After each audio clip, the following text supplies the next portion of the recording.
With the collapse of communism, many things have changed. The fallen empire left behind a scene of devastation in huge parts of the world. What remains from the socialist era today are ruins which tell the history of the past. These include the final resting places of precious artifacts. In the fourth episode of our Hungary road trip series, we're exploring maybe the most unique vehicle graveyards of the country. From legendary jet fighters to partially 100-year-old steam engines, we discovered true achievements from Soviet years. Also this time we had to be especially careful, since many adventurers before us have been caught here in the past. Well prepared, we started 2 infiltrations of the most impressive vehicle graveyards we've experienced so far.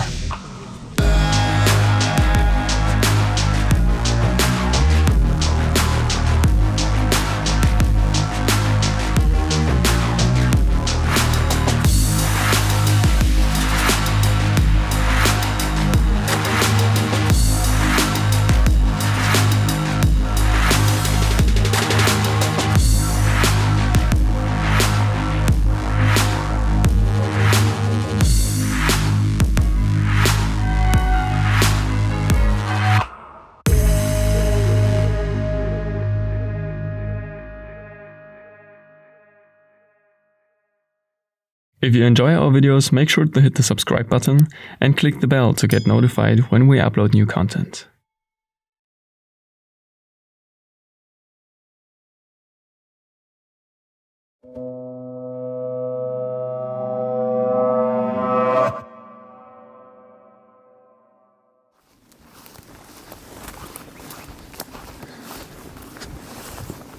Bist du dir sicher, dass unser Zelt hier ist?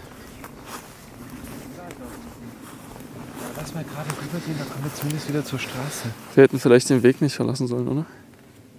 Also. Habe ich ja gesagt. Naja, ich würde mich jetzt nicht immer aufs GPS verlassen. Also eigentlich? Ich hab da drüben schon irgendwo. Hast du was? Ich glaube, wir müssen weiter links hier hinten. Somewhere in rural Hungary, we just came back from a late-night recon mission and we're now looking for our night quarters. The previous explorations during this road trip have shown us how important it is to always be well prepared. On our 5-day adventure, we have infiltrated some extremely risky sites. In the past, several Urbexers got caught at those places and even got punished as a consequence. We, however, have been spared. But this wasn't only because of pure luck. We always try to be prepared as good as in any way possible. And that's why we were scouting in the middle of the night to find out what the situation was at the abandoned place we wanted to infiltrate the next morning. Eventually, we found our tents. After a short night, we started our mission with the first rays of sunlight. In fact, we were miles from anywhere, but during those last hours, cars were approaching numerous times. And each time, we were really vigilant, because after all, we were already camping on private property. Jo, Autolichter. Nichts Neues. Aber auf unserer Straße. Nee, das ist wieder weg. Ja, aber warum? Ja, weil er uns gesehen hat. Police holen. Ah. Ja, Urbex vielleicht. Haben uns gesehen und dann Schwanz eingezogen. Weil diesen Spot hat die WMT-Crew schon besetzt. Ja. Tja. Und für 2 Crews ist hier kein Platz. Actually, the next location is too small for several group of Urbexers exploring at the same time. That way, we would only reveal ourselves and the exploration would be over before it had even started. It happens quicker than you might think. Toby was here with another group already several months ago. Back then, they got caught and even police showed up. We wanted to avoid something like that today. The road we were walking was actually a former auxiliary runway of an army airfield. If you take a look around, you will still find some old bunkers. But by now, nature has retaken the major parts of the deserted premises. After some walking, we finally arrived at our destination. Well-placed jet fighters. What a sight. The sad attempt of trying to keep intruders away didn't work with us. It was around 5 in the morning, sun was still really low, but we were happy to finally explore those former deadly engines of war at daylight. And to be honest, those planes were much bigger than we thought they would be.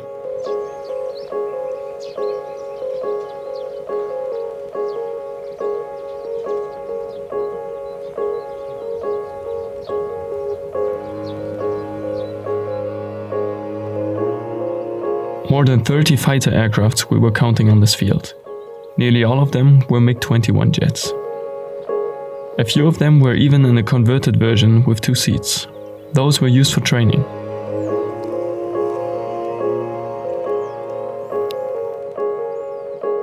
On top of that, there were also some Sukhoi Su-22 fighter bombers. All of them were discarded, dumped, and made unable to fly. These are Toby's pictures. As always, we have posted the link to his Instagram in the video description. Check out his page for some of the best abandoned places in all of Europe. Even though we would have loved to capture those eerie machines from all the different angles, we needed to be really vigilant for the whole time. Because the neighbor could have seen us at any moment. Strictly speaking, it wasn't even the neighbor since all the military equipment is on his property. It was also he who caught Toby the last time. In the hope that he would still sleep, we wanted to start as early as possible. Well, too bad he's a farmer, which is why he was probably up before we were.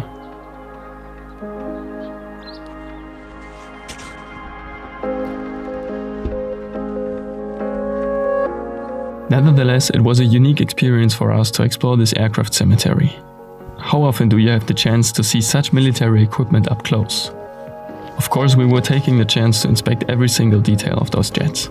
As we found out that it's even possible to get inside the cockpits, we immediately had to try it out.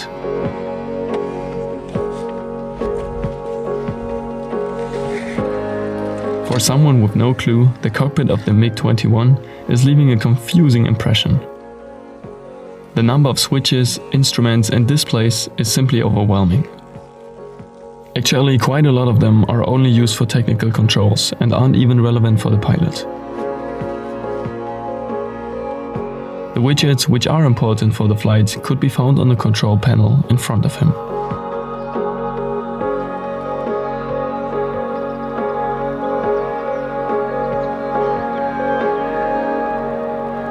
The MiG-21 is one of the most manufactured airplanes of all time. The Interceptor was developed by the USSR around 1959 and introduced by the air forces of more than 50 countries. So it was the most important airplane of the Eastern Bloc states' armies. Due to the high performance of the engine, a low fuel consumption, good electronics and the broad range of weapons, the MiG-21 is a true multi-role combat aircraft. The Hungarian Air Force had over 250 of them in operations. Although this warplane is a real success story, there was quite an amount of accidents with it. The former Hungarian People's Army have suffered more than 70 losses where numerous pilots died.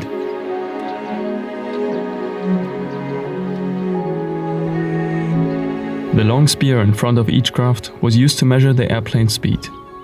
Since it's a supersonic aircraft, every regular instrument would give false information at a speed of 1 Mach. That's why this measuring device is located as far outside of the fuselage as possible.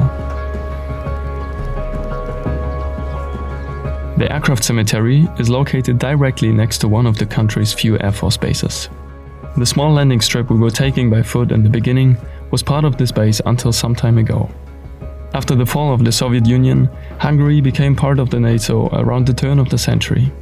Then it was about to transform the military forces of the country. Many outdated fighter aircrafts were decommissioned as a consequence. Some of them were sold to museums or collectors, but a large number was simply dumped. Since these jets were still fully operational though, their engines were filled with some kind of concrete. That's why those great machines are slowly sinking into the mud and will never be able to conquer the sky again. Scavengers are taking advantage of that and are dismantling the aircrafts bit by bit. By now, those deconstructions have become clearly visible to some extent. With the fall of communism, the era of those legendary warplanes was over.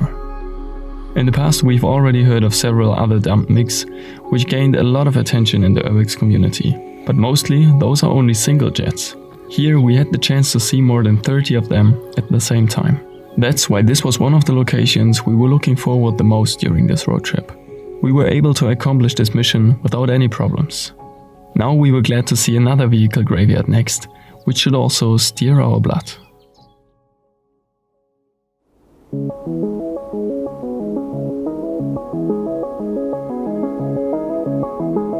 In the middle of a still active railroad area in the outer skirts of a major city lies a completely neglected workshop. Hungary's possibly most famous abandoned site is located under this roof, which is by now totally destroyed due to long-standing vacancy. The Red Star train graveyard has been high up on our bucket list for years. We were surprised that this place is that hard to access, despite its fame. The location is no secret anymore. How to get in, however, is. As you can see, there is still something going on the railroad property. For our infiltration, we picked a day when only a few workers were on site.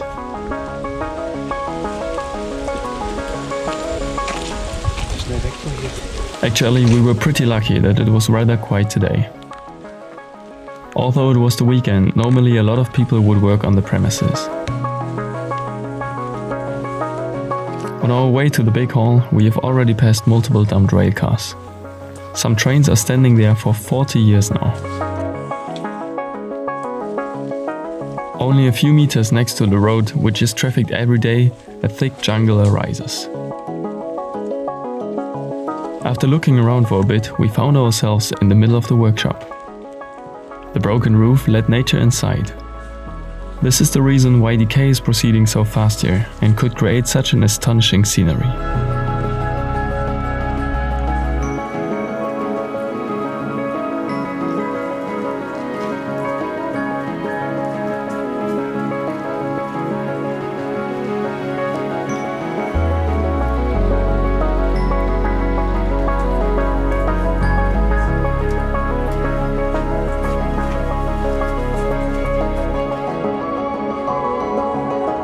In the past, this was one of the most important train repair facilities of the country. It witnessed 100 years of tumultuous Hungarian history, like the fall of a monarchy, occupation by Nazi Germany, and the transformation to a communist state. As a matter of fact, it's said that more than 100 steam engines and train cars are rotting away inside the depot and next to it on the field.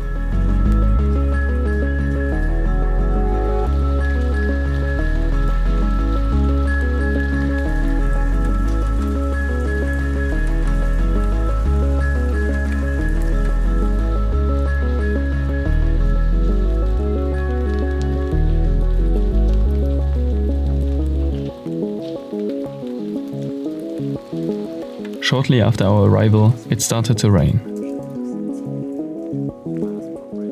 But actually, this was the best thing that could have happened to us. The weather was creating a dense atmosphere and the ambient noise was close to perfect. Let's just enjoy this for a moment.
The eponymous Red Star has faded by now due to heavy decay.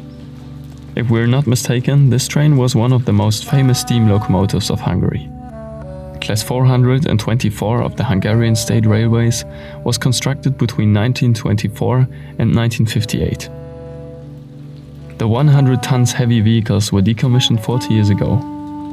We don't know much about trains, but you don't see a lot of steam engines these days, especially not when they're that historical.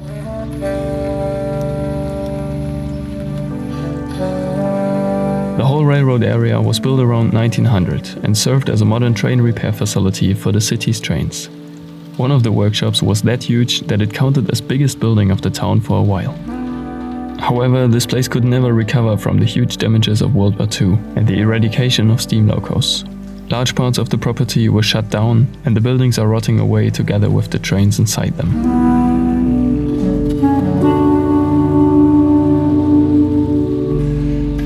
Those vehicles are really rare, and some of them belong to the last of their kind. It's hard to believe that they were simply left to rot. All of them are owned by the State Railway Museum, but unfortunately, there is no money to restore them. However, the trains are moved from time to time, so they can't be completely neglected.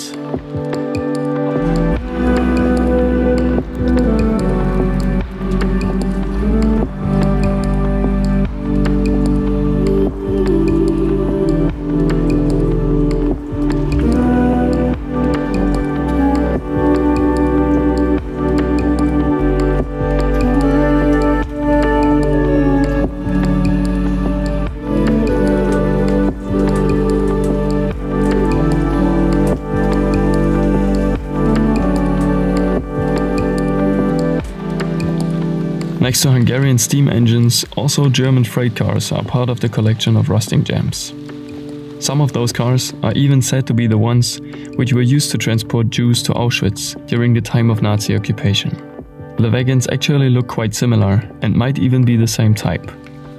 But there is no evidence, and it's probably just a story Urbexes tell in order to make this place look more mystic. On the premises there is even more to discover. Other buildings are also vacant and there are quite some trains outside we haven't shown you. But we didn't want to push our luck. Usually on the premises there is much more going on, and in the past few days we have already made them possible.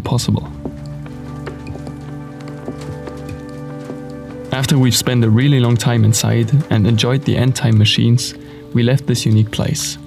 To be honest, both spots from this episode were somehow sad, as it usually is with graveyards. They forced us to think about many things. These sites were like forgotten museums, slowly reclaimed by nature. We have witnessed relics from a bygone era. The old, which couldn't compete with the new.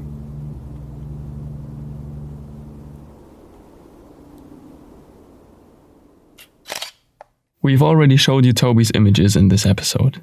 Here are some of our photos. As of now, you can download the 2 full sets from our Google Drive, on condition that you're a Patreon supporter. For more info about that, take a look in the video description. Next time on Broken Window Theory. The Hungary part of our road trip is over now. On our way back to Germany, we made a last stop in the Czech Republic. We were told about a big historical farm which has been rotting away for years now, but has been untouched nevertheless. During our exploration, we made several unusual finds. At first, we even thought that this house must still be inhabited.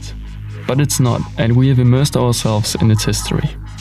Don't miss the big final of our latest series. This old manor turned out to be a last major highlight and the perfect ending for our adventure.